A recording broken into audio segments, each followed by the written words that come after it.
Hello everyone and welcome to Afterthought, a 2D speedrun platformer with a trick up its sleeve. I was kindly given an early copy of the game by Studio Moondowner, who are behind this challenging title. And in this video I will tell you my honest thoughts so you can decide whether to get the game in 2 days when it's officially released.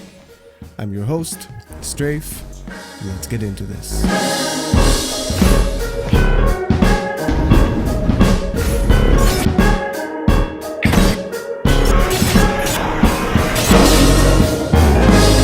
When Studio Moondowner reached out to me saying they have a highly mechanical speedrunning game for me to try out, I was very excited. I am intrigued by speedrunning and any challenging movement-based games, so with too much confidence, I took the challenge and jumped straight into the action. When you first start the game, you can immediately tell something is different about Afterthought. The game is dark, and the graphics glitch in a way that gives off a somber and unsettling feel. Once you start playing, you're introduced to a very basic do this, do that tutorial. Usually that's a negative quality, but in Afterthought, this is a must. In fact, I'll be honest and say I failed the tutorials several times and had to put a lot of time and effort into some of them before finally passing and moving on. But more on that later. The tutorial teaches you the basic movement of the game and gives you a couple of challenges to make sure you got it before proceeding to the first level. For just a second I saw you standing there. I'll see you later. Before the first level begins, you're shown an interactive cutscene. Usually I wouldn't mention such a mundane occurrence, as most games have cutscenes before their first level, but Afterthought made me feel something different. In line with the ominous graphics, the whole cutscene had a very dark and mysterious feel. In addition, the whole scene is hand-drawn and looks like stop motion. I won't give you too many spoilers, but all the cutscenes in Afterthought are like this, and they look absolutely stunning. So stunning, in fact, I decided to nominate Afterthought for the Outstanding Visual Style Award on this year's Steam Awards. Alright, time to actually play this game. As I mentioned before, Afterthought is a 2D speedrun platformer, so the usual running and jumping are of course present here, in addition to a few extra moves. Some things, like dashing in the air, were inspired by highly appraised titles, such as Celeste, and some things are unique to Afterthought, as far as I'm aware. You unlock new moves as you go on in the game, although all the levels were designed in advance to allow for players to beat them with just the basic set of moves, if they wish to do so. In every level, you have two main types of interactable objects, defined by the colors blue and red.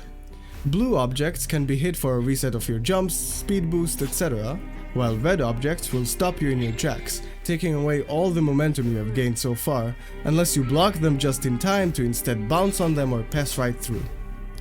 In order to gain speed, you have to continuously execute precise moves, mostly in the air, in which you'll gain speed with no noticeable barrier to how fast one could go.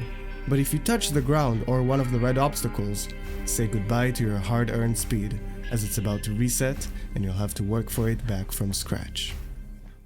You finish most levels by reaching the goal, and once you do, your performance is measured in two categories: time and style. A really cool feature is the ability to analyze exactly what you did and how you could improve your next run to get a higher score. While you can definitely finish all the levels even if you're not Lightning McQueen, the game was meant to be played at high speeds, and I found myself resetting every time I lost speed at the middle of a level, slowly learning and perfecting my moves to optimize my route and get the most points at the end of the level.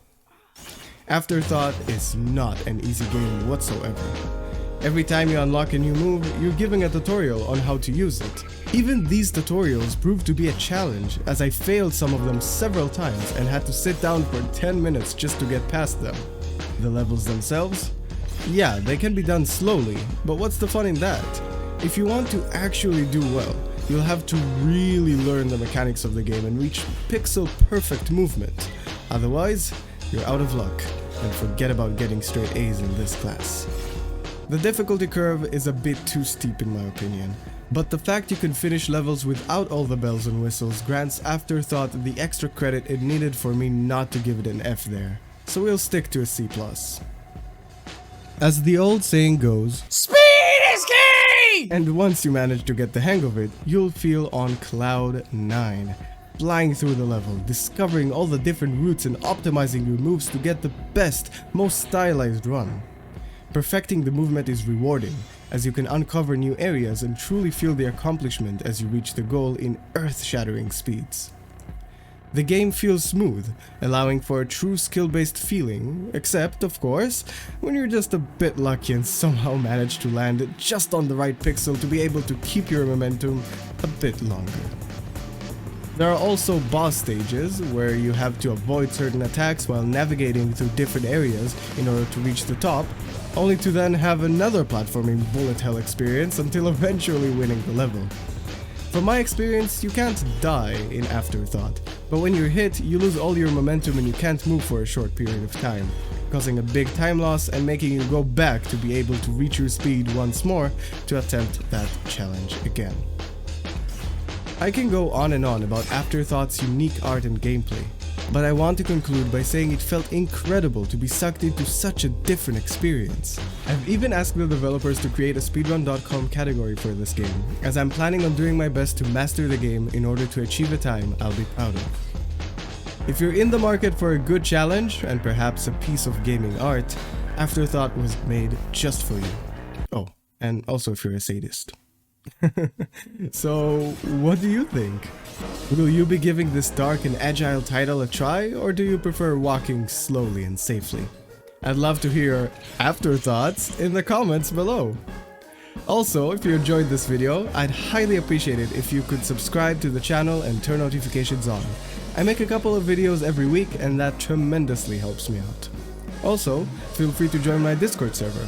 I'm trying to build a community for gamers to connect, discover new games, and have a great time together.